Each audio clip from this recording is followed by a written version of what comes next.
19 ವರ್ಷ ಆಯಿತು ಮುಂಗಾರು ಮಳೆ ಸಿನಿಮಾ ಬಂದು, ಆದರೂ ಕೂಡ ಹಾಡುಗಳನ್ನು ಕೇಳುವಾಗ ನಮಗೆ ಫ್ರೆಶ್ ಫೀಲ್ ಕೊಡುತ್ತೆ. ಬಿಕಾಸ್ ಮ್ಯೂಸಿಕ್ ಮಾಂತ್ರಿಕ ಅಂತಲೇ ಹೇಳ್ಬೋದು. ಮನೋಮೂರ್ತಿ ಸರ್ ನನ್ನ ಜೊತೆಗಿದ್ದಾರೆ. ಗಜರಾಮ ಸಿನಿಮಾದಲ್ಲೂ ಕೂಡ ಅವರ ಮ್ಯೂಸಿಕ್ನ ಮೋಡಿಯನ್ನು ನಾವು ಮತ್ತೆ ಕೇಳುವಂತಹ ನಮ್ಮ ಸೌಭಾಗ್ಯ ನಮ್ಮದಾಗಿದೆ. ಸೊ ಅವ್ರನ್ನ ಮಾತನಾಡಿಸ್ತಾ ಹೋಗ್ತೀನಿ, ಸಿನಿಮಾದ ಬಗ್ಗೆ, ಮ್ಯೂಸಿಕ್ ಬಗ್ಗೆ ಎರಡೂ ಕೂಡ ಮಾತನಾಡಿಸ್ತಾ ಹೋಗ್ತೀನಿ. ಸರ್ ನಮಸ್ತೆ, ಹೇಗಿದ್ದೀರಾ? ನಮಸ್ಕಾರ, ನಾನು ಚೆನ್ನಾಗಿದ್ದೀನಿ. ನೀವು? ನಾನು fine, good, I am good. And ಬಹಳ ದಿನಗಳ ನಂತರ ಸಿಕ್ಕಿದ್ದೀರಾ ನಮ್ಮೆಲ್ರಿಗೂ ಕೂಡ. ಸೊ ಮುಂಗಾರು ಮಳೆ ಹಾಡುಗಳು ಇನ್ನೂ ಕೂಡ ಗುನುಗ್ತಾರೆ ಎಲ್ಲರೂ ಕೂಡ. ಅಷ್ಟು ಇಂಪು ಕೊಡುವಂತಹ ಸಾಂಗ್ಸು. ಮ್ಯೂಸಿಕ್ ಮಾಂತ್ರಿಕ ಅಂತಲೇ ಹೆಸರು ಕೊಟ್ಟಿದ್ದಾರೆ ನಿಮಗೆ. ಎಷ್ಟು ಖುಷಿ ಇದೆ, ಏನು ಹೇಳ್ತೀರಾ? ಐ ಆಮ್ ವೆರಿ ಹ್ಯಾಪಿ ನನ್ನ ಆಡಿಯನ್ಸ್ ಜೊತೆ. ಯಾಕಂದರೆ ಅವರೇ ನನಗೆ ಇಲ್ಲಿವರೆಗೂ ತಂದಿರೋದು. ಯಾವ ಆರ್ಟಿಸ್ಟನ್ನು ಇರ್ಬೋದು, ನಾವು ಎಷ್ಟು ಕೆಲಸ ಬೇಕಾದ್ರೂ ಮಾಡ್ಬೋದು. ಯಾವ ಲೆವೆಲ್ಗೆ ಅದು ಹೋಗುತ್ತೆ ಅಂತ ಅದು ಡಿಪೆಂಡ್ ಆಗೋದು ನಿಮ್ಮ ಆಡಿಯನ್ಸ್ ಮೇಲೆ ಆ್ಯಂಡ್ ಆನ್ ಲಿಸ್ನರ್ಸ್ ಮೇಲೆ. ಸೊ ಅವರೇನೇ ಎಲ್ಲ ನಂಗೆ ಇಲ್ಲಿ ತಂದಿರೋದು. ಆಲ್ ಪೀಪಲ್ ನನ್ನ ಮ್ಯೂಸಿಕ್ ಜೊತೆ ಬೆಳೆದಿರೋರು ನಿಮ್ಮ ಥರ. ಆ್ಯಂಡ್ ಮುಂಗಾರು ಮಳೆನ ಹೊರತುಪಡಿಸಿ ಇನ್ನೂ ಸ್ವಲ್ಪ ಹಿಂದೆ ಹೋಗೋದಾದರೆ ಅಮೇರಿಕಾ ವಂಡರ್ಫುಲ್ ಸಿನಿಮಾನೂ ಕೂಡ, ವಂಡರ್ಫುಲ್ ಮ್ಯೂಸಿಕ್. ಆ 100 ಜನ್ಮಕ್ಕೂ ಆ ಸಾಲ್ಗಳು ಆಗಿರ್ಬೋದು, ನಿಮ್ಮ ಮ್ಯೂಸಿಕ್ ಆಗಿರ್ಬೋದು, ಅಷ್ಟು ಇಂಪು. ಸರ್ ಹೇಗೆ ಅದೆಲ್ಲ ಸಾಧ್ಯ? ಯಾರು ಇನ್ಸ್ಪಿರೇಷನ್ ನಿಮಗೆ? ಹೇಗೆ ಅದೆಲ್ಲ ಥಾಟ್ಸ್ ಬರುತ್ತೆ ಎಲ್ಲವನ್ನು? Inspiration simple. ನಾನು ಬೆಳೀತಿರುವಾಗ ನಾನು ತುಂಬ ಮ್ಯೂಸಿಕ್ ಕೇಳ್ತಾ ಇದ್ನಲ್ಲ. ಆ್ಯಂಡ್ ಫಾರ್ಚುನೇಟ್ಲಿ ಆ ಕಾಲದಲ್ಲಿ ಮ್ಯೂಸಿಕ್ ಎಲ್ಲ ಬರ್ತಿದ್ದು. ಓಕೆ, ಆಲ್ ತುಂಬ ಏನಂದರೆ, ಫಸ್ಟ್ ಆಫ್ ಆಲ್ ಎಲ್ಲ ಮೆಲಡಿ ಬೇಸ್ಡ್. ಯಾವ ಥರ ಸಾಂಗ್ ಇದ್ರೂ, ಅದು ಫಾಸ್ಟ್ ನಂಬರ್ ಇರ್ಬೋದು, ಐಟಮ್ ನಂಬರ್ ಇರ್ಬೋದು, ರೊಮ್ಯಾಂಟಿಕ್ ನಂಬರ್, ಪ್ಯಾಥೋ ನಂಬರ್, ಯಾವುದಾದ್ರು ಇರ್ಬೋದು, ಅದು ಮೆಲಡಿ ಬೇಸ್ಡ್. ಓಕೆ, ಅದು ಒಂದು. ಸೆಕೆಂಡ್ ಏನು ಇಂಪಾರ್ಟೆನ್ಸ್ ಅಂದರೆ ಅದರಲ್ಲಿ ಏನು ಹೇಳ್ತಿದ್ದಾರೆ, ಲಿರಿಕಲ್ ಕಾಂಟೆಂಟ್ ಏನಿದೆ, ಓಕೆ, ಅದು ತುಂಬ ಕ್ಲಿಯರಾಗಿ ಗೊತ್ತಾಗೋದು. ಓಕೆ, ಅದು ಆ್ಯಕ್ಚುಲಿ ಕನ್ನಡ ಸಾಂಗ್ಸ್ ಮಾತ್ರ ಅಲ್ಲ, ಯಾವ್ದು ಬೇಕಾದ್ರೂ, ಹಿಂದಿ ಸಾಂಗ್ಸ್ ಇರ್ಬೋದು, ಕನ್ನಡ, ಇಂಗ್ಲೀಷ್, ತುಂಬ ಇಂಗ್ಲೀಷ್ ಮ್ಯೂಸಿಕ್ ಕೇಳ್ತಾ ಇದ್ದೆ. ನೀವು ಅದನ್ನ ಕೇಳಿದಾಗ ಇವಾಗ್ಲೂ ಅದು ನಿಮಗೆ ಈಸಿಯಾಗಿ ಗೊತ್ತಾಗುತ್ತೆ ಏನು ಹೇಳ್ತಿದ್ದಾರೆ ಅಂತ, ಅರ್ಥ ಆಗುತ್ತೆ. ಆ್ಯಂಡ್ ಅದೆಲ್ಲ ಶುರು ಆಗೋದು ಕಾಂಪೊಸಿಷನ್ನಿಂದ. ಓಕೆ, ಕಾಂಪೊಸಿಷನ್ ಹಂಗಿದ್ರೆ ಲಿರಿಕ್ಸ್ಗೆ, ಸಾಹಿತ್ಯಗೆ ಸ್ಪೇಸ್ ಕೊಡಬೇಕು. ಓಕೆ, ಆಮೇಲೆ ಅಫ್ಕೋರ್ಸ್ ಫೈನಲ್ ಸೌಂಡ್ ಮಿಕ್ಸಿಂಗಲ್ಲಿ ಎಲ್ಲ ಸರಿಗೆ ಬರಬೇಕು. ಸೊ ನಾನು ಆ ಟೈಮ್ ಝೋನಲ್ಲಿ ಸಿಕ್ಕಾಕ್ಕೊಂಡಿದ್ದೀನಿ. ಆ್ಯಕ್ಚುಲಿ ನಾನು ಬೆಳೀತಿರುವಾಗ ನಾನು ಕೇಳ್ತಿದ್ದಿದ್ದು ಮ್ಯೂಸಿಕ್ಕು ನನಗಿನ್ನ ಒಂದು 10-15 ವರ್ಷ ಹಿಂದೆ ಇದ್ದದ್ದು ಮ್ಯೂಸಿಕ್ಕು. ಸೊ ಆ್ಯಂಡ್ ಆಮೇಲೆ ಅದೆಲ್ಲ ಆಗಿ ಎಂಜಿನಿಯರಿಂಗ್ ಮುಗಿದು ಟೆಕ್ನಾಲಜಿ ಕರಿಯರಲ್ಲೆಲ್ಲ ಬ್ಯುಸಿ ಆಗೋ ಟೈಮ್ ಅಷ್ಟರೊಳಗೆ ಆ ಟೈಮ್ ಝೋನ್ ಅದೆಲ್ಲಿತ್ತು ಹಾಗೇ ಫ್ರೀಸ್ ಆಗಿಬಿಡ್ತು. ಓಕೆ, ಸೊ ಆಮೇಲೆ ನಾನು ಮ್ಯೂಸಿಕ್ ಎಲ್ಲ ಕಂಪೋಸ್ ಮಾಡೋಕ್ಕೆ ಶುರು ಮಾಡಿದಾಗ ಅಮೇರಿಕಾ ಟೈಮಲ್ಲಿರ್ಬೋದು. ನಾನು ಆ್ಯಕ್ಚುಲಿ ಶುರು ಮಾಡಿದ್ದು ಅಮೇರಿಕಾಯಿಂದ ಒಂದು 5 years ಮುಂಚೆ ಅಂತ ಹೇಳ್ಬೋದು. ನಾನು ಬೆಳೆದಿದ್ದ ಮ್ಯೂಸಿಕ್ಕಲ್ಲಿ ನನಗೆ ಇನ್ಸ್ಪಿರೇಷನ್ ಬರ್ತಿತ್ತು, ಆ ಸ್ಟೈಲು, ಆ ಥರನೇ ನಾನು ಕಂಟಿನ್ಯೂ ಮಾಡ್ಕೊಂಬಂದಿದ್ದೀನಿ. ಇನ್ನು ನೀವು ಹೇಳ್ತಾ ಇದ್ರಿ, ನಾನು ಚಿಕ್ಕಂದಿನಿಂದಾಗಿಂದ ಹಾಡುಗಳನ್ನು, ಸಾಂಗ್ಸ್ಗಳನ್ನು ಕೇಳ್ಕೊಂಡು ಬೆಳೆದಿದ್ದು, ಅದೇ ಇನ್ಸ್ಪಿರೇಷನ್, ಇಂಗ್ಲೀಷ್ ಹಾಡುಗಳನ್ನು ಕೇಳ್ತಾ ಇದ್ದೆ ಅಂತ ಹೇಳ್ಬಿಟ್ಟು.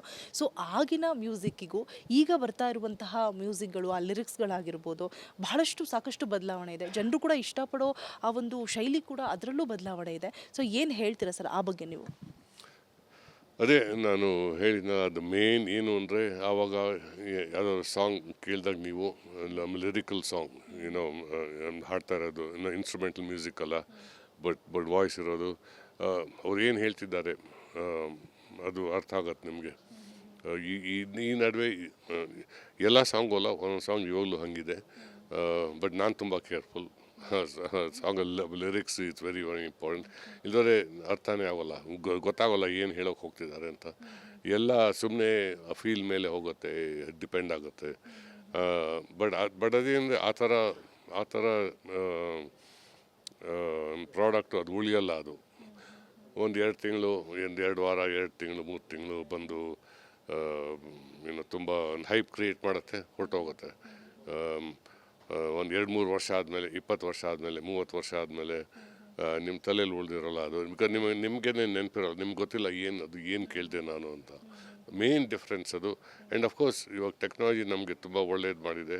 ಆ sounding, clarity of the music ಇರುತ್ತಲ್ಲ, ಮ್ಯೂಸಿಕ್ ಇರ್ಬೋದು, ಇನ್ನು ಸಾಹಿತ್ಯ ಇರ್ಬೋದು, ಅದು ಇವಾಗ ಎಲ್ಲ ಡಿಜಿಟಲ್ ಆಗಿಬಿಟ್ಟು ಎಲ್ಲ ಪ್ರಿಸರ್ವ್ ಆಗುತ್ತೆ. ಓಕೆ, ಸೊ ಇವಾಗ ಕ್ರಿಯೇಟ್ ಮಾಡೋ ಮ್ಯೂಸಿಕ್ ನೀವು ಒಂದು 10 years ಆದಮೇಲೆ ಕೇಳಿದರೆ ಸೇಮ್ ಹಾಗೇ ಇರುತ್ತೆ, ಯಾಕೆಲ್ಲ ಡಿಜಿಟಲ್ಲು. ಆ ಕಾಲದಲ್ಲಿ ಎಲ್ಲ ಆ್ಯನಲಾಗ್ ಇತ್ತು. ಸೊ ಎಲ್ಲ ಈ ಸ್ವಲ್ಪ ಡಿಫ್ರೆಂಟ್ ಸ್ಪೀಡ್ ಆಗಿಬಿಡುತ್ತೆ, ಅದು ಇದು ಆಗಿಬಿಡುತ್ತೆ. ಅದೇ ಮೇನ್ ಡಿಫ್ರೆನ್ಸ್. ಇನ್ನು ಗಜರಾಮದಲ್ಲಿ ಸೊ ಸಾಕಷ್ಟು ದಿನಗಳ ನಂತರ ನಿಮ್ಮ ಒಂದು ಮ್ಯೂಸಿಕ್ ಮೋಡಿ ಮಾಡೋಕ್ಕೆ ಸಜ್ಜಾಗಿದೆ. ಸೊ ಏನು ಹೇಳಕ್ಕೆ ಬಯಸ್ತಾರೆ? ಇನ್ನೇನು February 7ಕ್ಕೆ ಸಿನಿಮಾ ರಿಲೀಸ್ ಆಗಲಿದೆ. ಆಲ್ರೆಡಿ ಜನ ಅಪ್ಕೊಂಡಿದ್ದಾರೆ ಒಂದು ಸಾಂಗ್ ರಿಲೀಸ್ ಆಗಿರೋದು, ರಾಗಿಣಿ ಅವರು ಡ್ಯಾನ್ಸ್ ಮಾಡಿರುವಂತಹ ಹಾಡು. ಸೊ ನಿಮ್ಮ ಮ್ಯೂಸಿಕ್ ಬಗ್ಗೆ ಏನು ಹೇಳಕ್ಕೆ ಇಷ್ಟಪಡ್ತೀರಾ ಈ ಸಿನಿಮಾದಲ್ಲಿ? ಗಜರಾಮ ಅಲ್ಲಿ ಅಫ್ಕೋರ್ಸ್ ಅದು ಒಂದು ಐಟಮ್ ಸಾಂಗ್ ಬಗ್ಗೆ ನೀವು ಹೇಳ್ತಾ ಇದ್ದೀರಾ, ಕರೆಕ್ಟ್. ಅದು ಐಟಮ್ ಸಾಂಗ್, ಅದೂ ಬೈ ದ ವೇ ಶುರು ಆಗಿದ್ದು ನನಗೆ ಮೆಲಡಿಯಿಂದಾನೆ. ಬಟ್ ಎನಿವೇ, ಸೊ ಗಜರಾಮ ನಾನು ಹೇಳೋದೇನೆಂದರೆ it's content, very good content film ಅದು. ಆ film it's life and love story of love failure story of a pailwan. Okay, so ಅದು ಆ್ಯಕ್ಷನ್ ಮೂವಿ ಅಫ್ಕೋರ್ಸ್, ಬಟ್ ಅದು ಬರೀ ಆ್ಯಕ್ಷನ್ ಅಲ್ಲ, ಅದು ಆ್ಯಕ್ಷನ್ ಥ್ರೆಡ್ ಇದೆ. ಬಟ್ ಮೇನ್ ಏನಂದರೆ ಅದರಲ್ಲಿ ಒಂದು ಸೆಂಟಿಮೆಂಟಲ್ ಥ್ರೆಡ್ ಇದೆ. ಓಕೆ, ಆ ಸೆಂಟಿಮೆಂಟಲ್ ಥ್ರೆಡ್ ಹೋಗ್ತಾನೆ ಇರುತ್ತೆ. ಆ್ಯಂಡ್ ಆ್ಯಕ್ಷನು ಡಿಫ್ರೆಂಟ್ ಫ್ಲೇವರ್ಸಲ್ಲಿ ಬರ್ತಾ ಇರುತ್ತೆ ಅಲ್ಲಿ. ಇನ್ನು ಯೂಶ್ವಲ್ ಫೈಟಿಂಗ್ ಫ್ಲೇವರ್ಸು, ಇನ್ನೊಂದು ಏನಂದರೆ ಆ ರೆಸ್ಲರ್, ಪೈಲ್ವಾನ್ ರೆಸ್ಲರ್ ಇರ್ತಾರಲ್ಲ, ಇದು ಆ ಥರ ಸ್ಪೋರ್ಟ್ಸ್ ಥರ ರೆಸ್ಲ್ ಮಾಡೋದು ಆ ಫ್ಲೇವರಲ್ಲಿ. ಸೊ ಕಾಂಟೆಂಟ್ ಓರಿಯೆಂಟೆಡ್ ಫಿಲ್ಮ್ ಮತ್ತು ಪರ್ಫಾರ್ಮೆನ್ಸಸ್ ತುಂಬ ಚೆನ್ನಾಗಿದೆ. ಸೊ ಜನರಿಗೆ ಇದು ಡೆಫಿನೆಟ್ಲಿ ಬೇರೆ ಥರ ಫಿಲ್ಮು, ಥಿಯೇಟ್ರಲ್ಲಿ ಹೋಗಿ ಕೂತ್ಕೊಂಡು ನೋಡ್ಬೋದು 2 hours. It is definitely that type of film ಅಂದ್ಕೊಂಡು ಜನರು ಥಿಯೇಟ್ರಿಗೆ ಬರಬೇಕಷ್ಟೆ. ನಿಮಗೆ ಮ್ಯೂಸಿಕ್ ಡೈರೆಕ್ಟರ್ ಆದಂತಹ ನಿಮಗೆ ಆ್ಯಂಡ್ ಮ್ಯೂಸಿಕ್ ಕಾಂಪೋಸಿಷನ್ ಕೂಡ ಮಾಡ್ತೀರಾ. ಸೊ ನಿಮಗೆ ಇಷ್ಟ ಆಗಿರುವಂತಹ, ಅಂದರೆ ಇದನ್ನು ಮರೆಯೋಕ್ಕೆ ಸಾಧ್ಯ ಇಲ್ಲ, ಈಗಲೂ ಕೂಡ ಗುನುಗ್ತಾ ಇರ್ತೀನಿ, ನಮ್ಮೆಲ್ರಿಗೂ ಒಂದು ಫೇವ್ರೆಟ್ ಸಾಂಗ್ ಅಂತ ಇರುತ್ತೆ. ಸೊ ಆ ಥರ ನಿಮಗೆ ಯಾವುದಿದೆ ಆಗಿನ ಸಾಂಗ್ ಮತ್ತು ಈಗ ಟ್ರೆಂಡಿಂಗಲ್ಲಿರುವಂತಹ ಸಾಂಗ್ 2? ನಂಗೆ ಅದು ಹೇಳೋಕ್ಕಾಗಲ್ಲ. ಇಟ್ಸ್ ವೆರಿ ವೆರಿ ಡಿಫಿಕಲ್ಟ್ ನನಗೆ ಹೇಳೋದು, ಬಿಕಾಸ್ ನಾನು ಒಳ್ಳೆ ಸಾಂಗ್ ಕೇಳಿದಾಗ ನನಗೆ ಎಲ್ಲ ಸಾಂಗೂ ಇಷ್ಟ. ಇದು ಯಾವುದೋ ಒಂದು ಎಕ್ಸಾಂಪಲ್ ಇಲ್ಲ, ನಂಗೆ ಹಂಗೆ ಹೇಳೋಕ್ಕಾಗಲ್ಲ. ನನಗೆ ತುಂಬ ಯಾವುದು ನೀವು ನನ್ನ ಸಾಂಗ್ಸ್ ಬಗ್ಗೆ ಕೇಳ್ತಿದ್ದೀರೋ ಅಥವಾ ಏನೋ? ಏನಿ ಸರ್, ನಿಮ್ದಾಗಿರ್ಬೋದು ಅಥವಾ ಬೇರೆಯವ್ರದ್ದಾಗಿರ್ಬೋದು, ಏನಿ. ನನಗೆ ಹುಟ್ಟಿದರೆ ಕನ್ನಡ ನಾಡಲ್ಲಿ ಹುಟ್ಟಬೇಕು, ಅದು ನಂಗೆ ಆ ಹಾಡು ತುಂಬ ಇಷ್ಟ. ನನಗೆ ಹಂಸಲೇಖ ಸರ್ದು ನನ್ನ ಕಾನ್ಸರ್ಟಲ್ಲೆಲ್ಲ ನಾನು ಆ್ಯಕ್ಚುಲಿ ನನ್ನ ಕಾನ್ಸರ್ಟಲ್ಲಿ ಒಂದು 24 ಸಾಂಗ್ ಇರುತ್ತೆ ಅಂದ್ಕೊಳ್ಳಿ, ಅದೆಲ್ಲ ನಂದೇ ಇರುತ್ತೆ 24 ಸಾಂಗ್, ಬೇರೆ ಯಾವುದು ಪರ್ಫಾರ್ಮ್ ಮಾಡಲ್ಲ ಎಕ್ಸೆಪ್ಟ್ ಈ ಸಾಂಗ್ ನಂದು ಪ್ರತಿಯೊಂದು ಕಾನ್ಸರ್ಟಲ್ಲೂ ಇರುತ್ತೆ. ಅದು ಟುವರ್ಡ್ಸ್ ದಿ ಎಂಡ್, ಕ್ಲೈಮ್ಯಾಕ್ಸ್ ಹತ್ರ ಬರ್ತಾ, ಫಿನಾಲೆ ಹತ್ರ ಬರ್ತಾ. ಸೊ ಆ ಸಾಂಗ್ ಅದು ನಂದು one of the songs that ನನ್ನ ಪರ್ಸ್ನಲ್ ಫೇವ್ರೇಟ್. ಯಾಕೆಂದರೆ ಅದು ಆ ಸ್ಟೈಲಲ್ಲಿರೋ ಸಾಂಗು ನನಗೆ ಕಂಪೋಸ್ ಮಾಡೋಕ್ಕೆ ತುಂಬ ಇಷ್ಟ, ಬಟ್ ತುಂಬ ಕಷ್ಟ.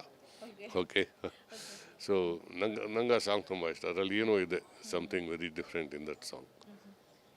ಹಿಂದಿನ ಸಾಂಗ್ಸ್ ಎಲ್ಲ ಹೇಗಿರ್ತಿತ್ತು ಅಂದರೆ ಅರ್ಥಪೂರ್ಣವಾಗಿರ್ತಿತ್ತು, ಅರ್ಥಗರ್ಭಿತವಾಗಿರ್ತಿತ್ತು, ಆ ಸಾಲುಗಳಾಗಿರ್ಬೋದು, ಲಿರಿಕ್ಸ್ ಆಗಿರ್ಬೋದು. ಸೊ ಇತ್ತೀಚಿನ ದಿನಗಳಲ್ಲಿ ಅದೆಲ್ಲವನ್ನು ಕಳೆದುಕೊಳ್ತಾ ಇದೆಯಾ ಅಂತ ಹೇಳ್ಬಿಟ್ಟು, ಸಾಹಿತ್ಯನೇ ಹೋಲಿಕೆನೇ ಇರೋದಿಲ್ಲ, ಅಲ್ಲೇನೋ ಆಗ್ತಾ ಇರುತ್ತೆ, ಇಲ್ಲೇನೋ ಸಾಂಗ್ಸ್ ಲಿರಿಕ್ಸ್ ಇರುತ್ತೆ, ಆ ರೀತಿ ಏನಾದರೂ ಆಗ್ತಾ ಇದೆಯಾ ಅಂತ ಹೇಳ್ಬಿಟ್ಟು. ಅದಕ್ಕೋಸ್ಕರನೇ ಮ್ಯೂಸಿಕ್ ಅಷ್ಟು ಜನಗಳ ಮನಸ್ಸಲ್ಲಿ ಕೂರ್ತಾ ಇಲ್ಲ. ನೀವು ಹೇಳಿದಾಗೆ ಒಂದು ಟ್ರೆಂಡ್ ಬರುತ್ತೆ, ಆ ಟ್ರೆಂಡ್ ಮುಗಿದ ತಕ್ಷಣ 1 ವರ್ಷ 2 ವರ್ಷ ಆಮೇಲೆ ನಾವು ಅದನ್ನು ಮರ್ತು ಬಿಟ್ಬಿಡ್ತೀವಿ. ಬಟ್ ಮುಂಗಾರು ಮಳೆ ಆಗಿರ್ಬೋದು, ಅಮೆರಿಕಾ ಸಾಂಗ್ಸ್ ಆಗಿರ್ಬೋದು, ಈಗಲೂ ಕೂಡ ನಮಗೆ ಕೇಳ್ದಂಗೆ ಮತ್ತೆ ಕೇಳಬೇಕು ಅಂತ ಅನಿಸುತ್ತೆ. ಸೊ ಏನು ಕಾರಣ ಇರ್ಬೋದು? ಅದೇ ಕಾರಣ ಏನು ಅಂದರೆ, ಆವಾಗೆಲ್ಲ ತುಂಬ ಇಂಪಾರ್ಟೆನ್ಸ್ ಕೊಡ್ತಾಯಿದ್ವಿ ನಾವು. ನಾನು ಕೊಡ್ತೀನಿ ಇವಾಗಲೂ ಎಷ್ಟೋ ಡೈರೆಕ್ಟರ್ಸ್ ನಾ ಕೆಲಸ ಮಾಡೋರ ಜೊತೆ ಅವರು ಇನ್ನು ಸಾಹಿತ್ಯ ಕ್ಲಿಯರಾಗಿ ಬರಬೇಕು ಹೊರಗೆ ಅಂತ ಅವರು ಅದು ಇಷ್ಟಪಡ್ತಾರೆ. ಓಕೆ, ಅದು ಆ್ಯಕ್ಚುಲಿ ಅದು ಶುರು ಆಗೋದು ಇದು ಸಾಂಗ್ ಕ್ರಿಯೇಷನ್ ಪ್ರಾಸೆಸ್ಸಿಂದ ಮುಂಚೆ, ಕಾಂಪೋಸಿಷನಿಂದ ಶುರು ಆಗೋದು. ನಿಮ್ಮ ಕಾಂಪೋಸಿಷನ್ನೇ ಸರಿಯಾಗಿ ನಿಮ್ಮ ಸಾಹಿತ್ಯಗೆ ಸ್ಪೇಸ್ ಕೊಡದೇ ಹೋದರೆ ನಿಮಗೆ ಕಾಂಟೆಂಟ್ ಸರಿಯಾಗಿ ಬರೋಲ್ಲ. ಬಟ್ ಅದಾದಮೇಲೆ ನೀವು ಸಾಂಗನ್ನು ಹೆಂಗೆ ಪ್ರೋಗ್ರಾಮ್ ಮಾಡ್ತೀರಾ, ಅರೇಂಜ್ಮೆಂಟ್ಸು ಆಮೇಲೆ ಸೌಂಡ್ ಮಿಕ್ಸಿಂಗಲ್ಲಿ ಅದೆಲ್ಲ ಕೇಳಬೇಕು, ಅದು ಒಂದು ಆಸ್ಪೆಕ್ಟು.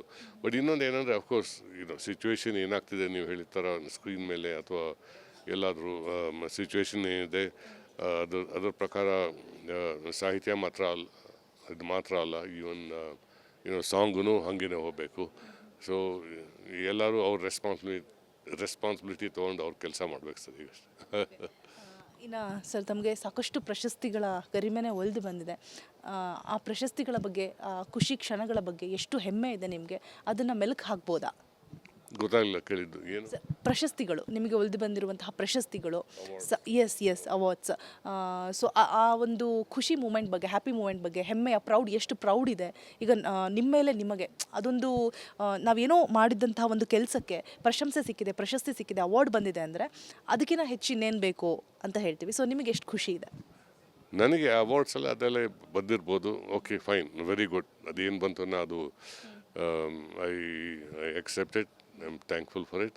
ಬಟ್ ನನಗೆ ಬರೋ ಅವಾರ್ಡ್ ಬೆಸ್ಟ್ ಏನಂದರೆ, ಇವಾಗ ಜನರು ನಾನು ಕ್ರಿಯೇಟ್ ಮಾಡಿರೋ ಸಾಂಗ್ ಒಂದು ಇಷ್ಟಪಟ್ಟರು, ಆ ಸಾಂಗನ್ನು ಎತ್ತಿದ್ರು, ಅದು ನನಗೆ ಬಿಗ್ಗೆಸ್ಟ್ ಅವಾರ್ಡ್. ಸೊ ಇವಾಗಲೂ ಗಜಾರಾಮ್ನಲ್ಲಿ ಫಾರ್ ಎಕ್ಸಾಂಪಲ್ ಈ ಸಾಂಗ್ ಸಾರಾ ಈಶಾ ಅಂತಮ್ಮ ಜನರು ಇಷ್ಟಪಟ್ಟಿದ್ದಾರೆ, ಎಕ್ಸೈಟ್ಮೆಂಟ್ ಆಗಿದೆ. So I am very very happy. Line ಹಾಡ್ಬೋದಾ ಸರ್? ಇಲ್ಲ, ಹಾಡಲ್ಲ. ನಾನು ಎಲ್ಲ ಕಡೆನೂ ಹೇಳ್ತೀನಿ, ಹಾಡ್ಬೋದಾ ಅಂತ ಕ್ವೆಶನ್ ಕೇಳ್ಕೊಡ್ದು. ಯಾಕಂದರೆ ಯಾರು ಬೇಕಾದ್ರೂ ಹಾಡ್ಬೋದು, ನೀವು ಹಾಡ್ಬೋದು, ನಾ ಹಾಡ್ಬೋದು, ಅವರು ಇವರು. ರಿಯಲ್ ಪ್ರಶ್ನೆ ಏನು ಅಂದರೆ, ನೀವು ಹಾಡಿದಾಗ ನಿಮಗೆ ಚಪ್ಪಾಳೆ ಸಿಗತ್ತೋ ಕಪಾಳೆ ಸಿಗತ್ತೋ. So fine. ಇನ್ನು ಇದೆಲ್ಲ ಹೊರತುಪಡಿಸಿ ಈಗ ಕನ್ನಡ ಇಂಡಸ್ಟ್ರಿಯಲ್ಲಿ ಆಗ್ತಾ ಇರುವಂತಹ ಬೆಳವಣಿಗೆ, ಸಾಲು ಸಿನಿಮಾಗಳು ಬರ್ತಾ ಇದೆ, ಒಳ್ಳೆ ಯಶಸ್ಸನ್ನು ಕೂಡ ಕಾಣ್ತಾ ಇದೆ. ಸುದೀಪ್ ಅವ್ರಿಗೆ ರೀಸೆಂಟಾಗಿ ಒಂದು ಸ್ಟೇಟ್ ಅವಾರ್ಡ್ ಬಂತು ಪೈಲ್ವಾನ್ ಮೂವಿಗೆ, ನಿಮಗೆ ಗಮನಕ್ಕಿದೆ ಅಂತ ಭಾವಿಸ್ತೇನೆ ಸರ್. ಸುದೀಪ್ ಅವ್ರಿಗೆ ಪೈಲ್ವಾನ್ ಮೂವಿಗೆ ಸ್ಟೇಟ್ ಅವಾರ್ಡ್ ಬಂದಿದೆ, ಅದನ್ನು ಅವರು ಬೇಡ ಅಂತ ನಿರಾಕರಿಸಿದ್ದಾರೆ. ಓಕೆ. ಇನ್ನು ಶಿವಣ್ಣ ಅವರು ಅನಾರೋಗ್ಯದಿಂದ ಬಳಲ್ತಾ ಇದ್ದರು, ಶಿವರಾಜ್ ಕುಮಾರ್. ಸೊ ಅಮೆರಿಕಾಗೆ ಹೋಗಿ ಟ್ರೀಟ್ಮೆಂಟ್ ತೊಗೊಂಡು ಈಗ ಮನೆಯಲ್ಲಿ ರೆಸ್ಟ್ ಮಾಡ್ತಾ ಇದ್ದಾರೆ. ಏನು ಹೇಳೋಕ್ಕೆ ಇಷ್ಟಪಡ್ತೀರಾ? ಅವರ ಆರೋಗ್ಯದ ಸ್ಥಿತಿ ಇವಾಗ ಎಲ್ಲ ಸರಿ ಹೋಗಿದೆ, ನೆಕ್ಸ್ಟ್ ತಿಂಗಳಿಂದ ಮೂವಿಗೆ ಎಂಟರ್ ಆಗ್ತಾರೆ ಕೂಡ. ಸೊ ಒಂದು ಟಾಪಲ್ಲಿರುವಂತಹ ಹೀರೋ 1 ತಿಂಗಳ ನಂತರ ಮತ್ತೆ ಮರಳಿ ತಾಯ್ನಾಡಿಗೆ ಬಂದಿದ್ದಾರೆ, ರೆಸ್ಟಲ್ಲಿದ್ದಾರೆ. ಮುಂದಿನ ತಿಂಗಳಿಂದ ಸಿನಿಮಾಗಳಿಗೆ ಶೂಟಿಂಗ್ನಲ್ಲಿ ಭಾಗಿಯಾಗ್ತಾರೆ. All the best Shivaraj Kumar ಅವ್ರಿಗೆ. Is a wonderful man, wonderful person. ನಮ್ಮ ಪ್ರೇಯರ್ಸ್ ಅವ್ರ ಜೊತೆ ಇದೆ. God bless. ವಾಪಸ್ ಬರಲಿ ಅವರು ಟು ನಾರ್ಮಲ್ 100% ಫಾರ್ಮ್. ಗಜರಾಮಗೆ all the very best sir. ಸಾಕಷ್ಟು ವಿಚಾರಗಳನ್ನು ಹಂಚ್ಕೊಂಡ್ರೆ ನಮ್ಮ ಜೊತೆಗೆ. ಹೀಗೆ ಒಳ್ಳೊಳ್ಳೆ ಸಾಂಗ್ಗಳನ್ನು ಕೊಟ್ಟು ನಮ್ಮ ಕಿವಿನ ಇಂಪ್ ಮಾಡಿ ಮುದ ನೀಡಿ ಅಂತ ಹೇಳ್ತಾ ರಿಪಬ್ಲಿಕ್ ಕನ್ನಡ ಜೊತೆ ಮಾತನಾಡಿದ್ದಕ್ಕಾಗಿ ಧನ್ಯವಾದ. ಇದಿಷ್ಟು ಮ್ಯೂಸಿಕ್ ಮಾಂತ್ರಿಕರಾದಂತಹ ಮನೋಹರ್ ಅವರ ಮಾತಾಗಿತ್ತು ಅಂತ ಹೇಳ್ತಾ ಕ್ಯಾಮ್ರಾ ಪರ್ಸನ್ ಲಕ್ಷ್ಮೀ ಪ್ರಸಾದ್ ಜೊತೆ ರೋಜಾ ಮನು ಪಾಟೀಲ್, ರಿಪಬ್ಲಿಕ್ ಕನ್ನಡ, ಬೆಂಗಳೂರು.